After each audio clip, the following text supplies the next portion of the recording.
Senador Paim, o pronunciamento que eu farei hoje é um pronunciamento consequência da reflexão, do estudo de um grupo de intelectuais do velho MDB de guerra.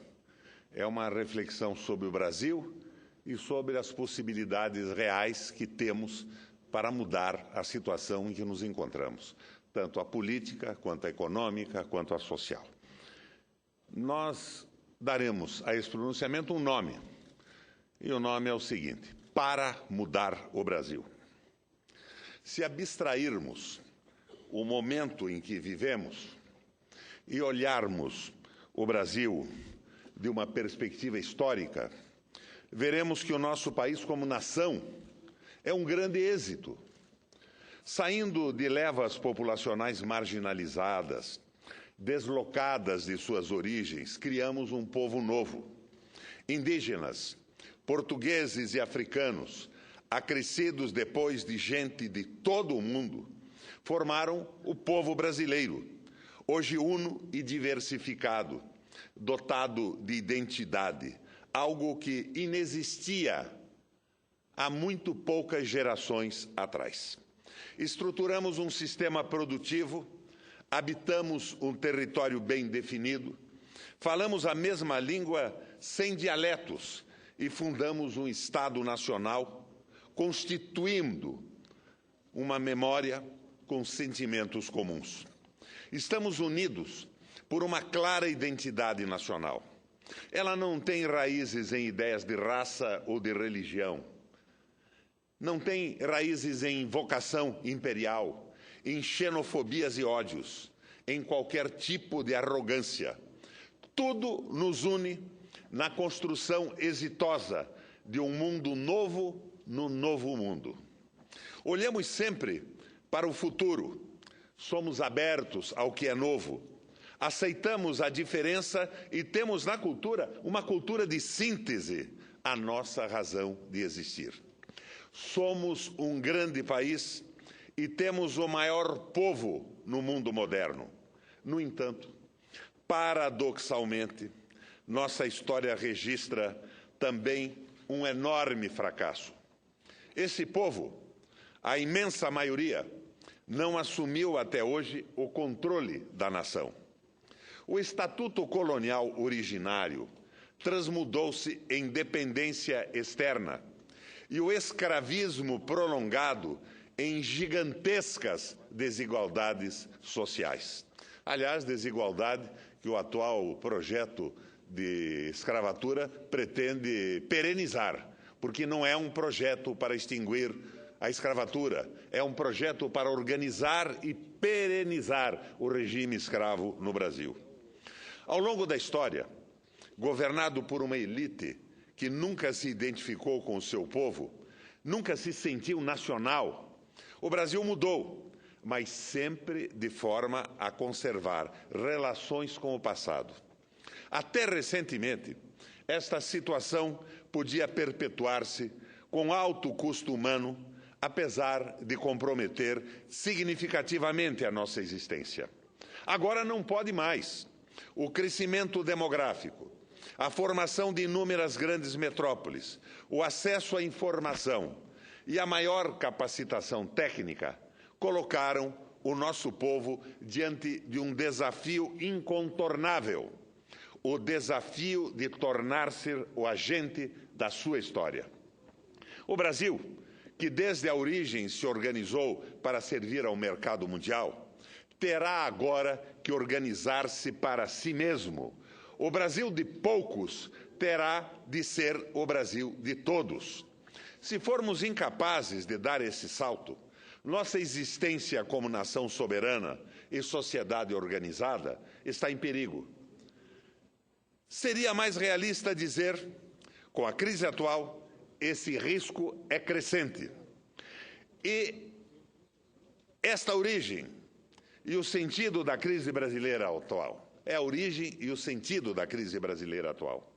Por isso, ela é dolorida, profunda e duradoura.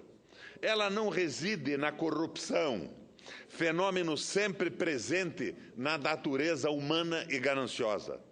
reside sim na falta de diretrizes das lideranças que galvanizam o povo na construção de um projeto nacional que puna aqueles que a desvirtuam. Nossa história recente é uma impressionante sequência de promessas frustradas. Em oposição à desesperança, ao pessimismo, à baixa autoestima, que apresento à nação um documento programático para redefinir a própria inserção na vida política brasileira nesse momento crucial. Temos uma herança a reivindicar. Fomos nós, do PMDB, como próceres e intelectuais do antigo MDB, depois PMDB, que participamos da vida pública. O velho PMDB não é este que está aí. O velho PMDB, que teve como marco a Assembleia Nacional Constituinte de 1988, presidida por Ulisses Guimarães. A Constituição continha importantes conquistas, avanços e potencialidades. Na área pública, devolveu aos brasileiros o direito de eleger diretamente seu presidente. Ampliou a participação cidadã, reequilibrou os três poderes do Estado, criou novas instituições de defesa da sociedade e redesenhou o Pacto Federativo, senadora Ana Amélia. Esta luta que é sua e de todos os outros, o pacto foi redesenhado pela Constituição e foi deformado depois com uma série de emendas e a substituição de tributos por contribuições financeiras que não são distribuídas entre as unidades federadas dos estados e pelos municípios. Na economia, a Constituição deu prioridade às empresas brasileiras de capital nacional e manteve a participação do Estado em setores estratégicos como o petróleo, a energia elétrica. Na área social, defendeu os direitos trabalhistas e definiu um sistema integrado de seguridade, dotado de orçamento próprio e voltado para garantir amparo aos segmentos sociais mais fragilizados. Saúde pública para os doentes, previdência para os que ultrapassam o período de vida laboral, assistência social para portadores de deficiência e pessoas em situação de risco. Havia um projeto civilizatório por trás de tudo isso.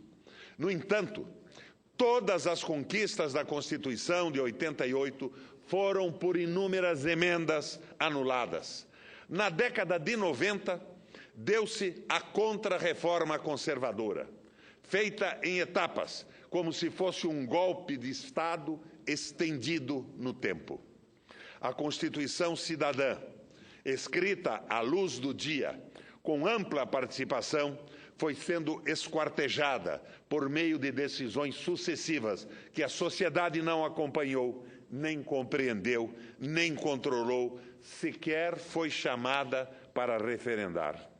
Na economia, a ideia de um futuro construído por uma coletividade que interage democraticamente, tendo como foco o bem-estar para todos, foi substituída pelo futuro opaco que resulta do jogo do mercado.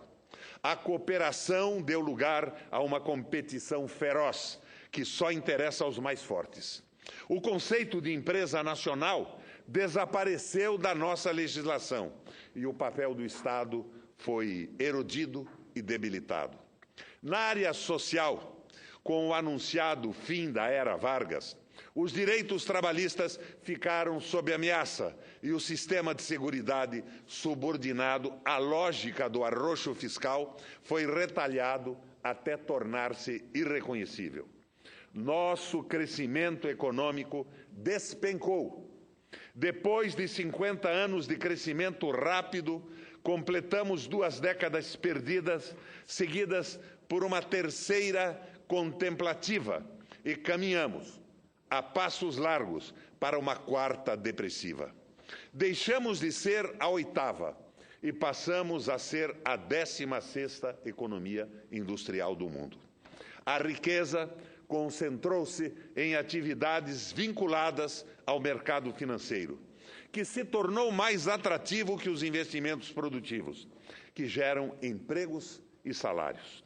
A economia desnacionalizou-se ainda mais, com empresas brasileiras sendo transformadas em massa, até mesmo nos setores mais estratégicos, em filiais de multinacionais que reservam para as matrizes as atividades mais nobres.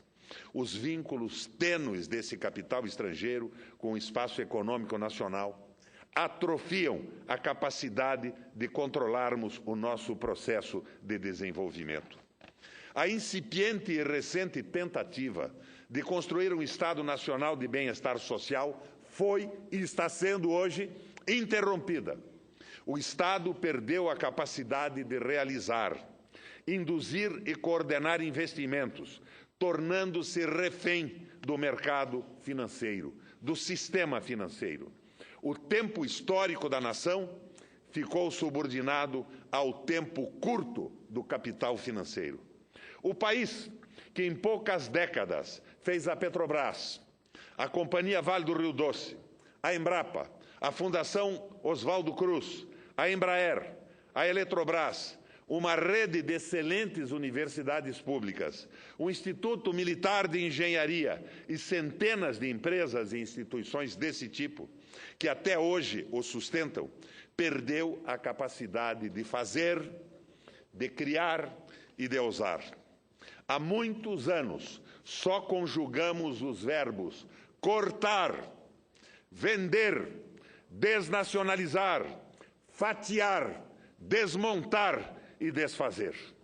Compreendemos a gravidade da crise brasileira e desejamos propor um novo projeto para a nação. Trata-se agora de reconstituir o bloco histórico capaz de retomar a construção do Brasil. O bloco formado pelos grupos sociais que vivem no mundo da produção, do trabalho e da cultura, de um lado, unidos ao povo mais pobre do outro. Assim, proponho como base para a construção do projeto nacional 5 compromissos. Primeiro, o compromisso com a democracia. Ele aponta para o aperfeiçoamento do sistema político brasileiro em bases amplamente participativas, com o resgate da dignidade da função pública em todos os níveis e a punição dos corruptos. Segundo, compromisso com a soberania. Ele representa a nossa determinação de dar continuidade ao processo de construção nacional, buscando recuperar para o Brasil a autonomia decisória que nós estamos perdendo para o capital financeiro. Terceiro, compromisso com a solidariedade. Construir uma nação de cidadãos, eliminando-se as chocantes desigualdades na distribuição da riqueza, da renda e, fundamentalmente, do acesso à cultura. Quarto, o compromisso com o desenvolvimento.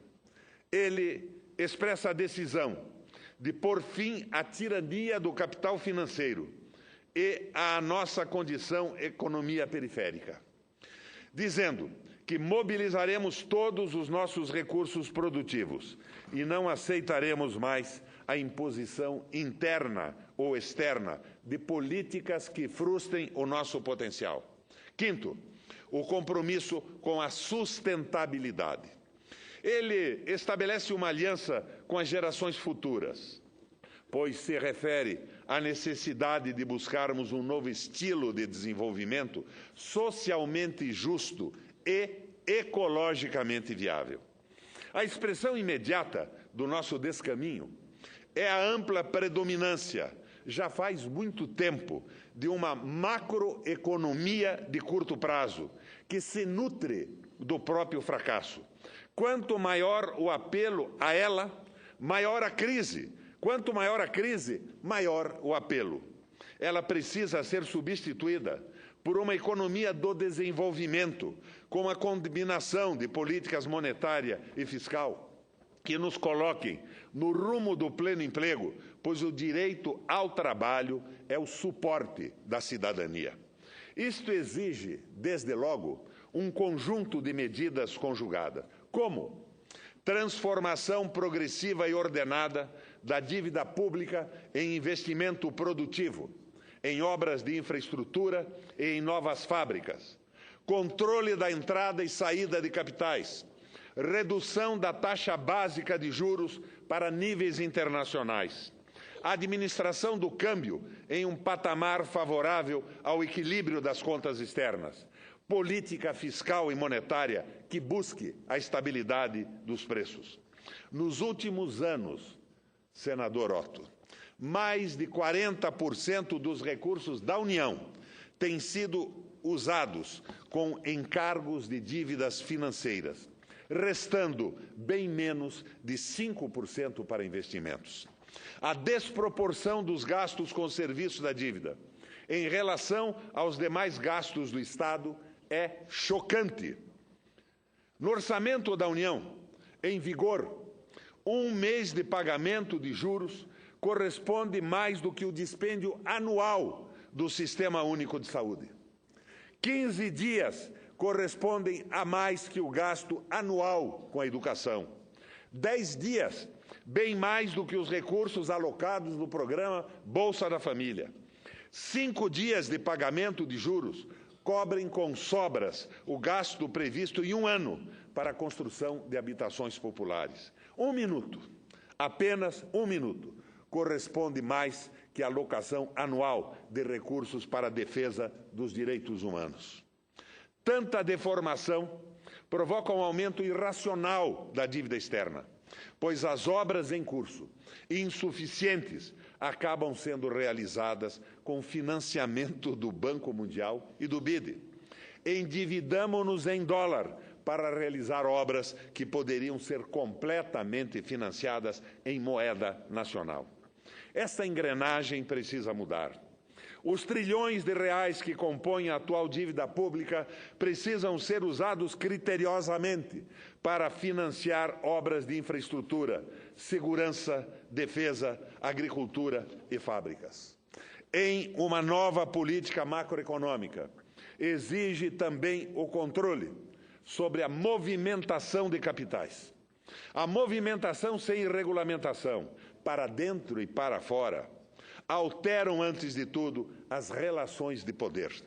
A movimentação sem regras impede o controle e até mesmo o cálculo da taxa de câmbio, ameaçando, com esse descontrole, desorganizar o sistema de preços em que se baseia a economia real. Como o mercado de câmbio é excepcionalmente volátil, ultrassensível a movimentos especulativos, o capital financeiro adquire um poder de veto sobre quaisquer decisões que a sociedade queira tomar. Encurralado, o Estado torna-se refém desses movimentos. O poder soberano troca de mãos. A arquitetura institucional da política econômica está virada de ponta cabeça, de cabeça para baixo, tendo o Banco Central como seu operador, pois ele age com autonomia, como um Estado dentro do Estado. O sistema financeiro subordina a ação de todo o Estado nacional e do setor produtivo. A democracia se frustra, pois o poder real fica fora do alcance do povo. Na nova arquitetura que propomos, o Banco Central precisará trabalhar de forma intimamente articulada com o Tesouro Nacional, ambos perseguindo metas combinadas, não só para a inflação como hoje, mas também para o emprego, a utilização da capacidade produtiva e o volume de crédito ofertado à economia real.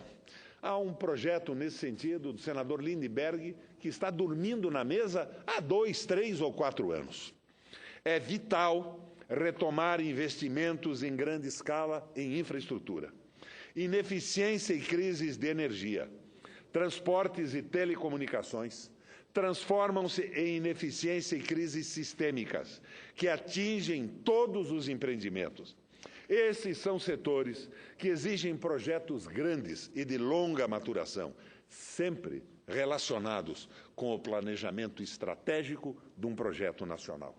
O papel do Estado na elaboração desta visão sistêmica permanece hoje, aqui e em todo o mundo, rigorosamente insubstituível. Só retomaremos um crescimento acelerado se adotarmos uma estratégia que, contrariamente ao que ocorre hoje, torne mais homogêneos os níveis de produtividade e de renda existente em nossa sociedade. Quanto à renda, quanto mais igualitária for a sua distribuição, maior e mais variada será a demanda, e mais rapidamente o mercado interno alcançará dimensões que permitam ganhos de escala na produção nacional de bens e serviços, o que aumenta também nossa capacidade de competir nos mercados externos. Paralelamente, o Estado precisará definir um conjunto de políticas destinado a baratear significativamente os custos da alimentação, da habitação e dos transportes. A mais recente pesquisa de orçamento familiar, realizada pelo IBGE, mostra que mais de 75% da renda das famílias brasileiras dirigem-se apenas a esses 3 itens: alimentação, habitação e transportes.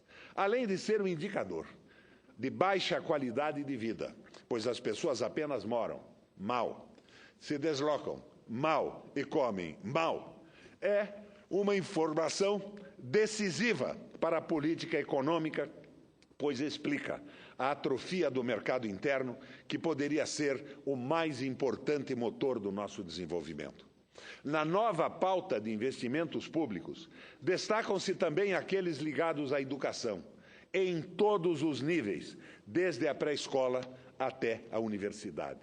Na última década, o Estado arrecadou cada vez mais, gastou cada vez menos com a sociedade. E, mesmo assim, suas contas permanecem desequilibradas.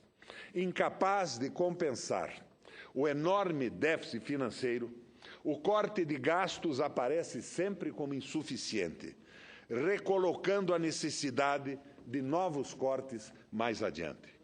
Povos sem Estado são facilmente expulsos da história. Os países capturados por essa dinâmica, como o Brasil, terminam por encaixar-se de forma subordinada na nova ordem mundial unipolar. Mas essa ordem não é estável, nem permanente. A formação da União Europeia e o fortalecimento da China contêm as sementes de uma nova ordem multipolar. O espaço econômico da União Europeia rivaliza em tamanho com o dos Estados Unidos, e o euro pode vir a questionar a primazia do dólar. As economias do leste da Ásia, por sua vez, crescem muito rapidamente e formam uma área cada vez mais integrada, com o Estado chinês cumprindo um papel regional cada vez mais relevante.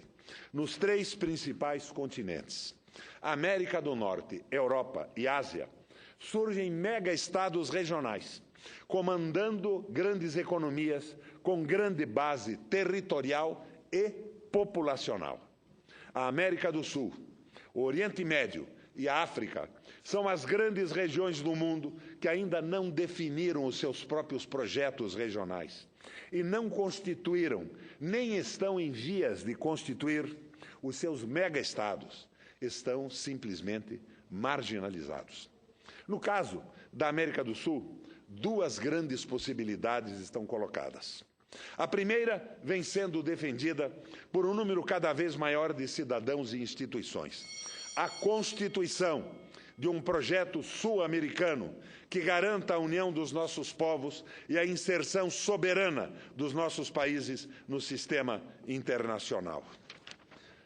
Tem na ALCA e seus sucedâneos o seu centro de articulação. Reforçaria e tornaria quase irreversíveis os processos de fragilização do continente, com sua incorporação formal a uma área regional sob o controle único direto dos Estados Unidos da América do Norte. Nossa margem de manobra no cenário internacional aumentará significativamente se a América do Sul assumir um projeto próprio. É um continente com grande potencial. A complementariedade das economias é enorme. A Venezuela é o segundo mais importante do mundo em recursos energéticos, só atrás da Rússia. A Argentina tem uma agricultura fortíssima. Dos 10 países mais bem dotados em recursos biológicos, 6 estão na Amazônia. Temos gás, petróleo, minérios, capacidade de geração elétrica, água, terras e insolação abundante. Nossos povos podem construir com facilidade uma identidade comum. Um projeto sul-americano é necessário e é viável. O Brasil tem um papel central nisto e, sem pretensões de hegemonia, tem grande interesse na integração. Mas é preciso ressaltar que só teremos política externa forte se tivermos controle sobre nossa própria base produtiva, capacidade de defesa, estoques estratégicos de alimentos e matérias-primas essenciais e a capacidade de produzir nossas sementes e medicamentos, investimentos pesados e coerentes em capacitação científica e tecnológica, alto grau de cidadania e assim por diante. Projetos multilaterais que permitam um reposicionamento como o BRICS devem ser incentivados. Esse conjunto de condições é vital para podermos tomar decisões com uma boa margem de autonomia. A sociedade brasileira está vivendo uma época crítica. Sua sobrevivência depende da solução que for encontrada. De forma consciente ou não, seremos cada vez mais chamados a tomarmos decisões, num ou noutro sentido, que dizem respeito às questões decisivas. Afinal, o Brasil tem sentido? Deseja mesmo se autogovernar? Pretende fazer do seu povo o construtor da nação? Nós respondemos que sim. A ampla predominância do capital internacional e de seus associados internos no contexto de uma dependência essencialmente financeira tem impedido a continuidade dos processos de construção nacional. Nunca foi tão grande a distância entre o que somos e o que poderíamos ser, disse Celso Furtado antes de nos deixar. As condições essenciais para preparar o salto do Brasil no século XXI são de natureza política, com a definição de um projeto próprio e a vontade de levá-lo adiante. E cultural, identidade clara e autoestima elevada. Aqui reside a fragilidade a ser combatida. Temos de repor a verdade que vem sendo destruída há mais de 20 anos pela elite venal. Somos um povo belo, mestiço, sincrético, tropical, feliz, tolerante e orgulhoso de ser brasileiro. Amamos o Brasil. Estamos no limiar de uma fase histórica nova, em que o povo brasileiro assumirá o comando de sua nação. Sua elevação plena à condição cidadã é, de longe, o nosso principal desafio. É preciso transformar a eliminação da pobreza e da incultura, sobre todas as suas formas e manifestações, em um objetivo explícito, ao qual a sociedade subordina os demais. Este objetivo nunca será atingido se for tratado como hoje, como resultado presumido de um modelo econômico qualquer. Sabemos ainda ser um país pobre, com brutais desigualdades, mas temos um parque industrial articulado e quase completo. Uma população jovem, com presença marcante de quadros técnicos e pessoas habituadas à produção moderna. A agricultura capaz de responder a estímulos adequados. Vasto espaço geográfico, recheado de recursos de todo tipo. Temos capacidade científica.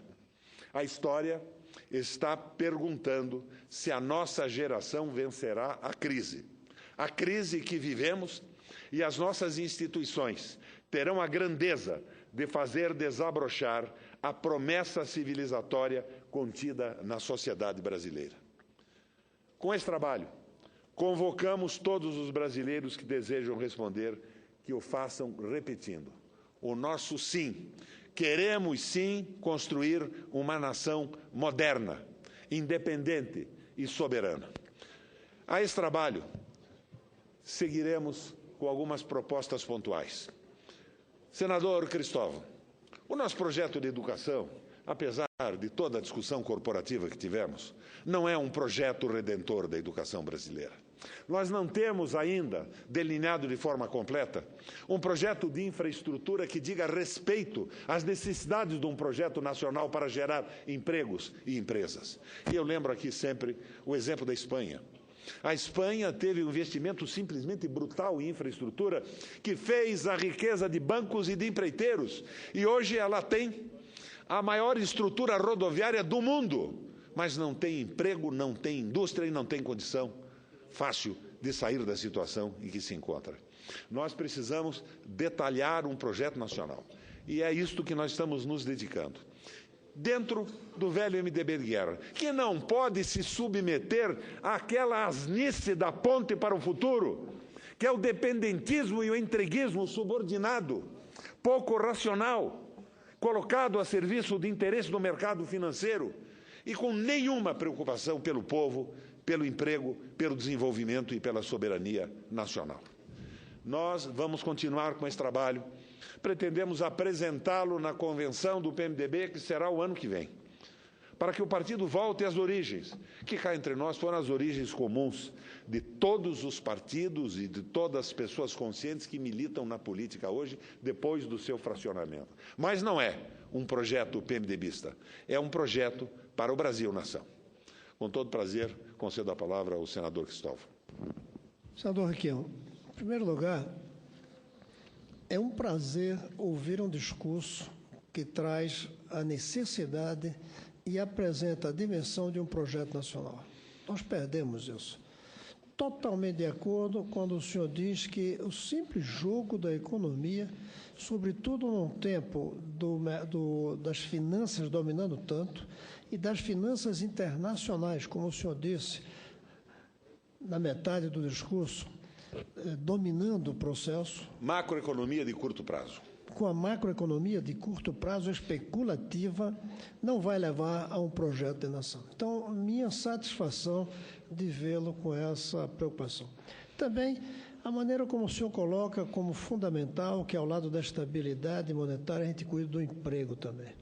Como o senhor disse com clareza aí, ao tratar do Banco Central. Um pedaço do seu discurso eu não assisti porque estava no trajeto do carro onde eu ouvia uma parte e chegar aqui, correndo porque queria falar. Mas o que eu senti falta foram de duas coisas. Primeiro, uma análise, senador Otto, que talvez não seja esse momento, de saber quais são os limites que nós temos ainda hoje da independência absoluta de um país em relação ao que acontece no mundo. Até os anos 70, a gente podia falar em independência absoluta. Agora, toda independência é relativa. O problema é que nós temos uma dependência absoluta. Saímos da possibilidade de uma independência absoluta para uma dependência absoluta. Temos que entrar no tempo de uma certa independência cooperativa, digamos. Então, esse é o que talvez a gente precise aprimorar mais. E segundo, é a ênfase na educação. Pode ser um equívoco meu, mas eu acho que o senhor tem muito perto do senhor, seu irmão Maurício, que concorda comigo, de que o caminho para mais da metade de tudo isso, como a independência, como a eficiência, como a possibilidade, como a redução da desigualdade, vem da possibilidade de ofertarmos a educação de qualidade igual para todos. O filho do rico na escola com a mesma qualidade do filho do pobre. Ele ainda dito pelo outro lado, o filho do pobre na mesma escola observação do filho do rico. À parte? Sim. O trabalho básico sobre o qual eu redigi esse discurso dá uma demonstração clara. Por exemplo, no Brasil nós temos 8,5% da força de trabalho empregada no Estado, nos municípios e na União. 8,5%. Os Estados Unidos tem 16% e a França tem 27%. Então, o nosso problema não é exatamente esse de fazer cortes alucinados aqui e ali, mas sim de selecionar e fazer esse pessoal trabalhar. Nós precisamos aumentar, sim, o número de professores especializados, melhorar a qualidade da escola, diminuir o número de pessoas em cada sala de aula e valorizar a educação, não apenas do ponto de vista corporativo, mas do ponto de vista da eficiência. É claro que o trabalho feito no Congresso tem qualidades. Tem um outro trabalho do Mangabeira Unger muito interessante. Mas nenhum dos dois me parecem dar uma fórmula aplicável e eficiente nesse momento. Nós temos que trabalhar sobre isso. E eu faço aqui o convite para entrar na nossa equipe que está trabalhando nesse projeto. A sua colaboração seria apreciada e inestimável. Eu ia concluir dizendo que quando o senhor fala em nós, e mais de uma vez fala, eu queria me incluir também. Eu quero fazer parte desse nós. O nós de buscar um projeto alternativo para o país. Podemos discordar de muita coisa aí, mas não importa. O que importa é que a gente tem uma coisa em comum. O Brasil precisa de um projeto nacional que abandonou, que ignorou. Esse projeto nacional tem maior ou menor capacidade de independência em relação ao exterior. A gente pode discordar aqui e ali. O sistema financeiro tem maior ou menor independência, que a gente não pode dominar. Eu costumo dizer que não adianta reclamar do sequestrador quando ele põe um revólver na sua cabeça. Você tem que pagar o resgate. O mercado financeiro hoje, os bancos, sequestraram a gente. E não podemos, de repente, espernear e ignorar que eles estão com o revólver na cabeça da gente. Tudo isso, eu acho que são detalhes que se pode discutir. Mas eu quero reafirmar o que eu comecei dizendo. É bom ouvir um senador trazendo a ideia de um projeto nacional em busca de um rumo para o Brasil e um rumo que leve em conta toda a potencialidade da autonomia, da independência que nós temos, a obrigação de buscar e condições de conseguir. Eu quero ser um dos que fazem parte do seu nós. O senador conhece mais ou menos o grupo que está elaborando esse tipo de raciocínio. A ideia da autoestima nacional, da condição de ser brasileiro, da formação do povo, passa pelo Carlos Lessa, pelo Dark Costa, pelo Márcio Henrique. Temos conversado paralelamente com economistas como a Maria da Conceição, o Beluso. O núcleo é aquele núcleo conhecido que trabalha perto de mim no governo do Estado e há muito tempo dando uma colaboração que transformou o meu governo num governo excelente no Paraná. Agora, é um grupo aberto. PMDBista, porque nós estamos nessa luta interna do PMDB. Mas muito mais importante que tudo isso é o país. Com todo prazer, eu concedo a parte à senadora Ana Amélia. Bem, eu ia já fazer uma cartinha para o senhor reclamando que eu tinha levantado primeiro o microfone, mas como foi quando foi o senador Cristóvão, eu não brigo com ele, que eu tenho uma admiração enorme. Eu tinha que começar porque estava aqui a sessão acompanhando o senador Requião e Vossa Excelência dá uma contribuição realmente valiosa para esse debate. Quero só duas observações. A primeira, cumprimentá-lo por esse reconhecimento da crise federativa. Quando Vossa Excelência fala do acréscimo de contribuições não compartilhadas com estados e municípios. Quem foi governador sabe bem da injustiça criada nesse processo. Então, teríamos que ter um pouco mais de solidariedade federativa, o que não está tendo, e levando municípios, eu sou municipalista, e estados a uma situação de, eu diria, quase insolvência, senador, porque ao que é exigido o rigor da lei de responsabilidade para os prefeitos, muitos dos quais afastados dos seus cargos por conta do rigor da lei, e também isso não é justo, e também a repartição dos recursos arrecadados. Nós não conseguimos avançar muito porque os conflitos de interesse entre estados e municípios e a União são notórios, então vai demorar o tempo que nós vamos chegar a isso. E a observação que eu faria, Vossa Excelência fez uma crítica à Espanha, falando que o país, que é um país que foi uma referência, fez uma estrutura logística de transportes extraordinária que está ociosa. Pelo contrário, senador, isso deu à Espanha a condição de ser hoje, na Europa, entre os países que têm numa área da economia extraordinariamente relevante, queria lhe enxergar agora, extremamente relevante, que é o turismo.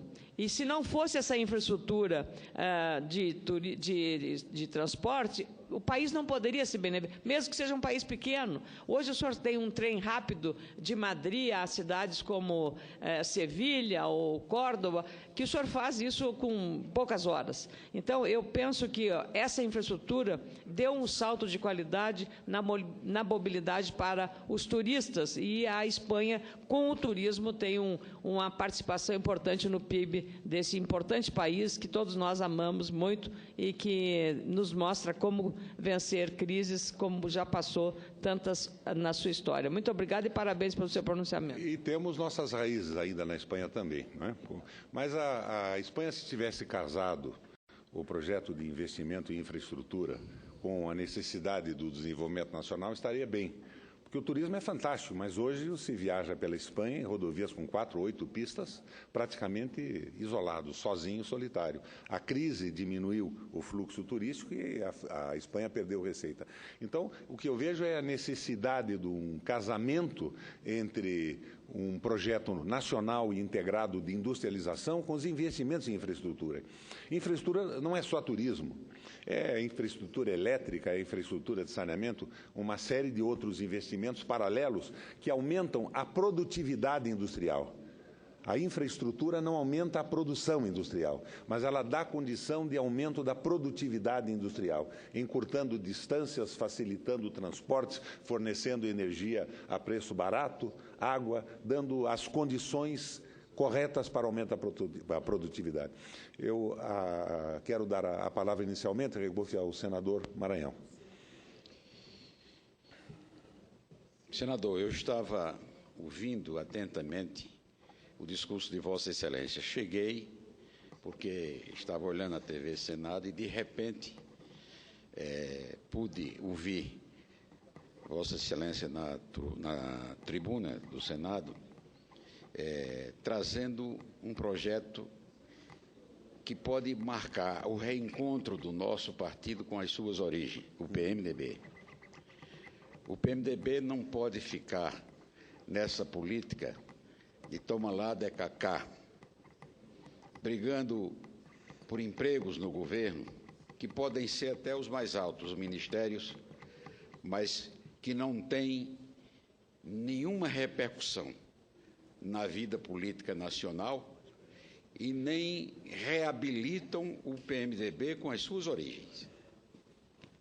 Na verdade, o eleitor do PMDB, que está disseminado no Brasil inteiro, é o partido que tem mais capilaridade na vida nacional.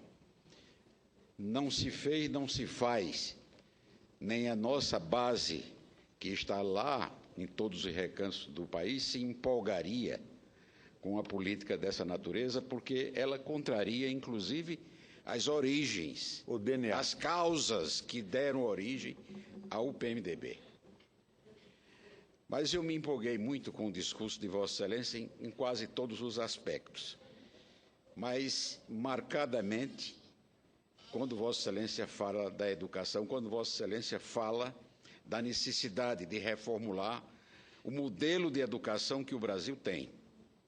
Um modelo superado, um modelo que não tem um século de atraso, não, deve ter mais de um século, talvez 1,5 séculos ou 2 séculos. O Brasil não pôde se livrar da dependência tecnológica, científica, que lamentavelmente ainda tem. Ciência não pode ser uma torre de marfim apenas para alguns iluminados.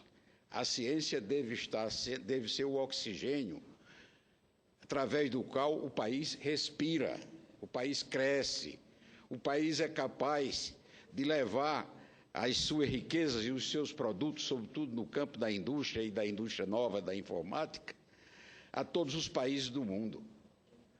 É assim que os chamados tigres asiáticos estão fazendo a sua independência, através de uma escola moderna, uma escola inclusiva, que abre espaço no mercado de trabalho. É triste a gente que é do Nordeste brasileiro e do interior ver que aqueles alunos que estão frequentando as escolas do curso médio, do curso primário, vão terminar o curso e continuar desempregados, porque os cursos existentes não levam o aluno, não preparam o aluno para o mercado de trabalho, para a profissionalização. O governo Lula deu um passo à frente nesse sentido, mas ficou muito tímido. A escola profissionalizante, os Cefetes e agora os institutos de educação, já na área do ensino superior, são pouquíssimos no Brasil. E o Brasil não sairá dessa crise sem um projeto arrojado. O Brasil precisa ter coragem de investir recursos na inteligência de seu povo, mas não está fazendo isso. E eu não sei quando vai fazer. Eu não sei sequer, na área corporativa, Vossa Excelência, quando atendeu a parte do senador Cristóvão Buarque, que é um pioneiro em matéria de educação, porque poucos falam disso, e eu o chamo apropriadamente de pioneiro. Vossa Excelência falou do corporativismo. É preciso que também os professores, e sobretudo aqueles que estão administrando a área de educação, se convençam de que tudo está errado. E é preciso fazer uma reforma radical, uma verdadeira revolução, senão o Brasil não vai sair das dificuldades em que está. A indústria nacional é uma indústria, é uma grande linha de montagem, a colocar kits que vêm dos países desenvolvidos, inclusive da China continental, e depois são colocados dentro de uma caixa aqui e recebem um selo Made in Brasil. E, naturalmente, que os industriais, entre aspas, financiados pelos subsídios que o governo concede, vão ficar muito felizes e orgulhosos, mas todo mundo sabe que ali não tem nada produzido no Brasil. Eu sou prático. Por exemplo, este aparelhozinho que está aqui na minha mão, o telefone. O Brasil tem centenas, talvez milhares de modelos de telefone. Eu não sei se Vossa Excelência conhece algum que tenha sido produzido no Brasil. Que a inteligência desse nem produzido, nem projetado. Nenhum produzido no Brasil. E onde é que está a nossa capacidade? Nós queremos continuar como meros importadores de produtos da China ou de quem mais tem a capacidade de fazê-lo?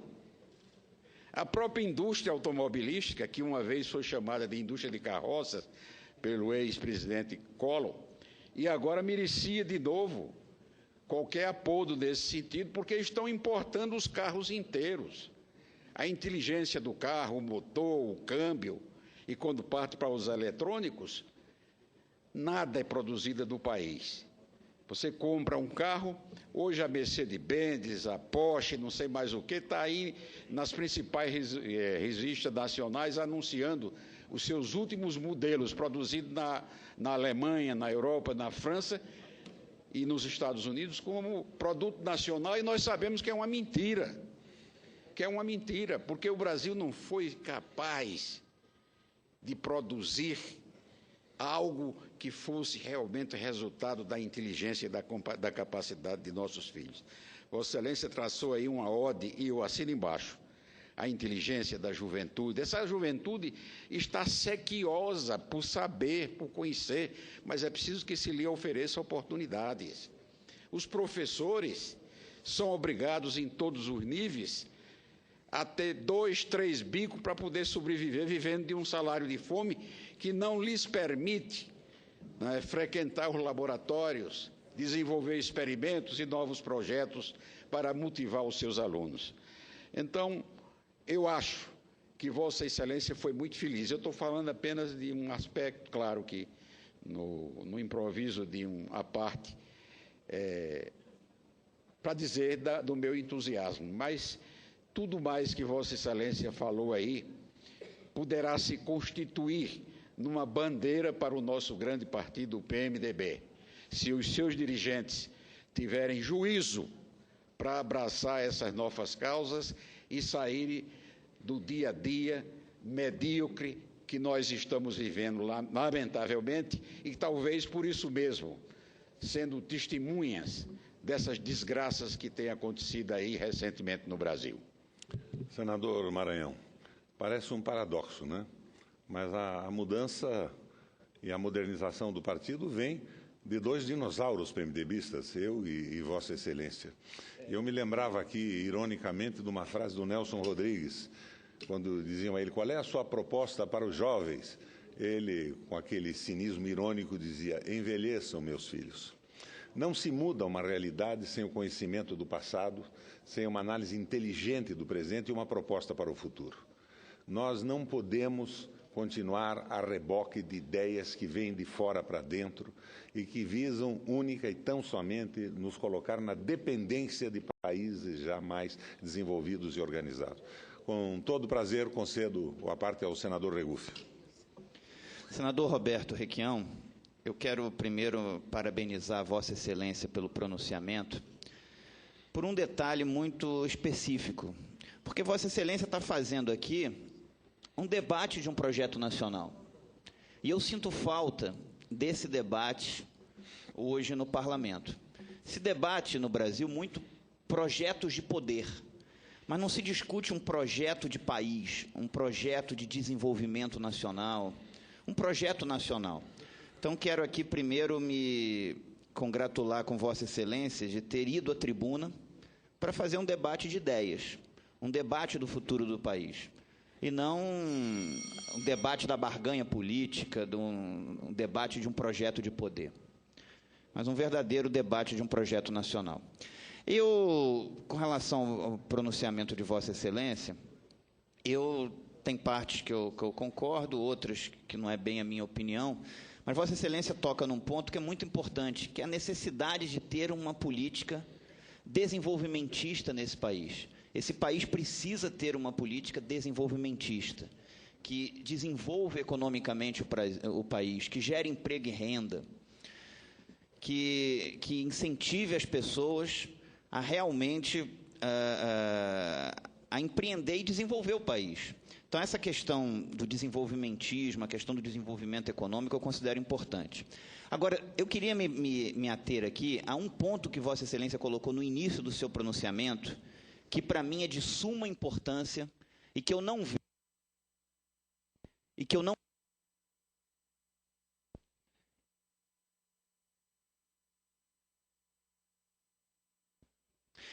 vejo, as pessoas debatendo, infelizmente. Vossa Excelência falou com muita propriedade no início do seu pronunciamento sobre o aperfeiçoamento da democracia. Na minha concepção, a democracia representativa, como a gente conhece, ela está falida. As pessoas, elas não querem mais, muitas vezes, votar por representantes, elas querem a democracia direta. Eu acho que nós precisamos aperfeiçoar os mecanismos de democracia direta. Vossa Excelência utilizou o termo democracia participativa, aumentar a participação da sociedade, e eu considero que o futuro é isso, é a sociedade governando junto, a sociedade legislando junto, a sociedade participando junto dos governos nesse país, nos seus diferentes níveis. E eu acho que nós temos que avançar para isso, para mais mecanismos de democracia direta, para a população participar diretamente do ato de governar. E Vossa Excelência foi muito feliz quando coloca isso como uma das premissas na questão da democracia participativa. Eu acho que nós temos que avançar para isso, para poder fazer a sociedade se sentir partícipe do ato de governar diretamente junto ao governo. E eu queria me parabenizar com Vossa Excelência. Senador Regufe, a democracia atual é uma democracia inspirada no processo grego. É a democracia da ágora, onde os gregos, cidadãos nascidos em Atenas, decidiam questões muito importantes para o seu Estado. Mas essa democracia também era limitada. Ela excluía todos os estrangeiros, excluía os escravos nascidos e não nascidos, e os mais pobres não participavam. Daí, um líder, um rei grego, introduziu o mandato pago, o salário. Eu vejo muita crítica ao salário dos parlamentares, dos vereadores. O mandato pago foi uma inovação para possibilitar que os mais pobres pudessem participar da política, porque a política passou a ser um dom, um munus das pessoas abastadas, porque os pobres não tinham nenhuma condição de se dedicar à administração pública. Mas essa democracia direta, ela evolui para a democracia representativa à medida que as questões do Estado são tão complexas que não podem ser discutidas uma a uma na ágora. Elas têm que se vincular a uma delegação da base para determinados personagens, que são os mandatários, os parlamentares, que vão falar em nome da base. Mas a traição da delegação, a falência da representatividade foi tão grande que o movimento sindical italiano criou uma outra figura que eu acho que é que nós temos que utilizar como evolução do processo. É um mandato imperativo. O sujeito se elege dizendo que vai cumprir determinadas condições, tem um programa econômico, tem um programa social, e no momento em que ele deixa de cumprir, ele perde imediatamente o mandato e a base que o elegeu coloca outro no lugar. O mandato imperativo é fundamental. Hoje nós temos a falência da democracia representativa. Eu vejo essa falência quando o meu PMDB apresenta na Fundação Ulisses Guimarães um projeto que está à direita da loucura do Joaquim Levy, que é o dependentismo, é a vinculação definitiva do país aos interesses econômicos do capital financeiro vadio. Então, a democracia se vinculando a um mandato imperativo, nós estaríamos dando um passo importantíssimo. E a Dilma, ao invés de estar preocupada com esse impeachment, que realmente não vai ter sucesso, porque ela não é desonesta, ela devia estar preocupada com o seu compromisso eleitoral que a levou ao Palácio do Planalto, e o não cumprimento das ideias colocadas durante o processo de eleição. Senador Requião, só fazer um adendo a Vossa Excelência, concordo em gênero, número e grau. Eu, inclusive, protocolei aqui nessa casa, no início do mandato, uma proposta de emenda à Constituição, uma PEC, sobre a revogabilidade de mandatos, onde a pessoa eleita teria que cumprir absolutamente tudo o que ela se comprometeu durante o processo eleitoral e registrou na Justiça Eleitoral. Ela teria que registrar no início do processo eleitoral suas propostas e compromissos pelas quais ela quer ser candidata. Na verdade, o registro existe já, é o estatuto do partido pelo qual ele se candidata. Ela quer ser candidata e eleita teria que cumprir tudo aquilo. Então, tem uma PEC tramitando de minha autoria nessa casa sobre a revogabilidade. E o voto aberto, senador Regufe, sempre aberto em todas as circunstâncias. O pessoal diz, não, mas o judiciário pode retalhar um parlamentar que vote contra a admissão, a confirmação da nomeação de um juiz.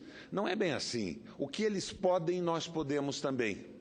À medida que eles podem mandar prender um parlamentar com o que nós concordamos numa sessão memorável aqui, nós podemos empichá-los também, impedi-los também, desde que não cumpram o seu dever constitucional e não procedam com correção.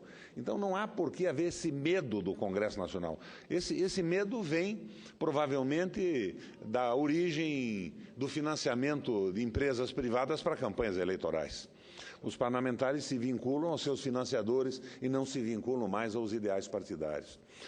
Eu lembro que o meu PMDB, na época em que algumas pessoas que me ajudaram à reflexão desse processo estavam no partido, era o partido das classes populares, o partido das classes desligadas do interesse do grande capital, o partido dos funcionários públicos, das mulheres, das minorias. De repente eu abro o livro do PMDB, de Estatuto e Princípios, retiraram isso numa convenção mandrake dessas que fazem de repente, sem que a gente tome conhecimento.